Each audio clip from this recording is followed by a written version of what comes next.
Salut tout le monde, bienvenue à Joe's Gear. Aujourd'hui, je voulais vous faire une petite vidéo sur les types de mécanismes de fermeture des couteaux pliants. Je pense qu'il y en a beaucoup là, qui entendent plein de termes et qui se questionnent un peu à savoir c'est quoi exactement. J'en ai plusieurs, je les ai pas toutes évidemment, toutes les sortes, mais j'ai pas mal toutes les plus populaires. Fait que sans plus tarder, je vais commencer avec possiblement le plus populaire de la gang, le frame lock. Le frame lock, c'est une partie du frame, justement, ou des plaquettes là, du couteau, qui sont machinées, puis qu'il y a une tension qui est mise dessus avec divers procédés.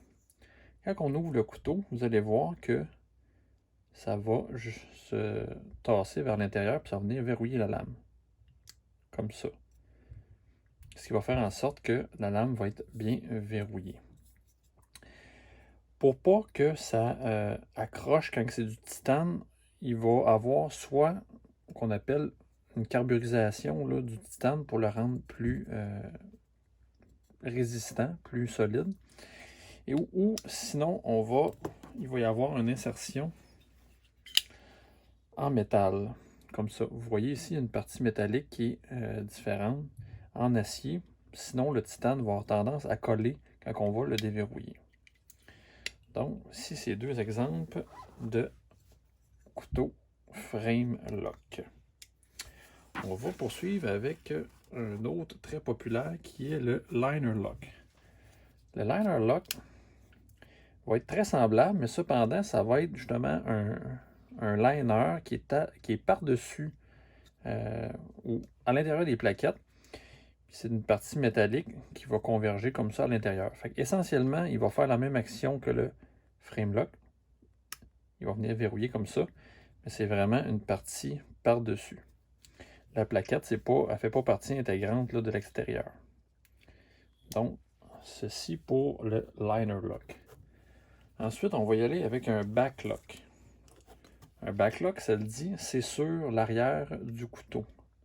Donc, en fait, quand on va ouvrir la lame, la partie ici, vous allez voir, elle va se surélever avec une tension pour venir se verrouiller sur le dessus comme ça pour retomber sur le derrière de la lame. Donc, quand on va appuyer sur le backlock, ça va libérer la lame et on va pouvoir le refermer. Ensuite, on poursuit avec le compression lock. Compression lock, moi j'aime beaucoup ce lock-là. Essentiellement, c'est un liner lock, mais au lieu d'être par en dessous, lui, il va être par-dessus. Quand on ouvre la lame, ça va venir barrer sur le haut de la lame, comme ça. L'avantage de ça, c'est que quand on déverrouille la lame, on n'a pas à se mettre les doigts en dessous ici dans la trajectoire de la lame. Et pour en anglais, le fidget factor, ou bien le coefficient de plaisir à manipuler, ça, c'est vraiment le fun parce que ça s'ouvre super facilement. Donc, ça ici, surtout chez Spyderco, le Compression Lock. On poursuit ensuite avec le Axis Lock, qui est de chez Benchmade. L'Axis Lock, lui, l'avantage, c'est que ça va être ambidex, chaque côté comme ça. Et lui, ça va être un genre de pivot qui, avec un spring ou un ressort oméga. Lui, il va reculer et il va embarquer par-dessus la lame quand elle va se refermer. Je ne sais pas si vous avez bien vu, là. Ah, c'est subtil, mais elle embarque par-dessus, ce qui permet de la verrouiller. Encore une fois, l'avantage, c'est qu'on tire comme ça. On peut être droitier, gaucher, peu importe. Et puis la lame va se refermer sans qu'on ait les doigts dans la trajectoire. Ce qu'on rapporte souvent, par exemple, c'est la fragilité du petit spring oméga qui est dedans, qui peut être porté à briser. On y va ensuite avec... je vais vous montrer un subframe lock. Je vais vous le montrer rapidement parce que c'est moins commun. Ça, c'est un peu un hybride entre le frame lock et le liner lock. C'est que c'est comme... On voit de l'extérieur que c'est égal avec la plaquette. Puis ça agit comme un frame lock. Mais c'est vraiment comme en deux parties distinctes. c'est ce qu'on appelle un subframe lock. Mais essentiellement, c'est la même chose qu'un frame lock.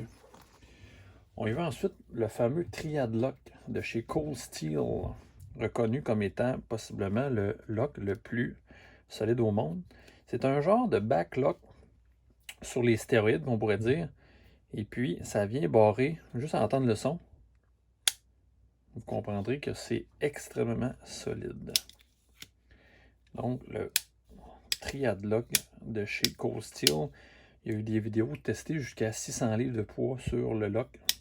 Puis ça continuait à fonctionner quand même.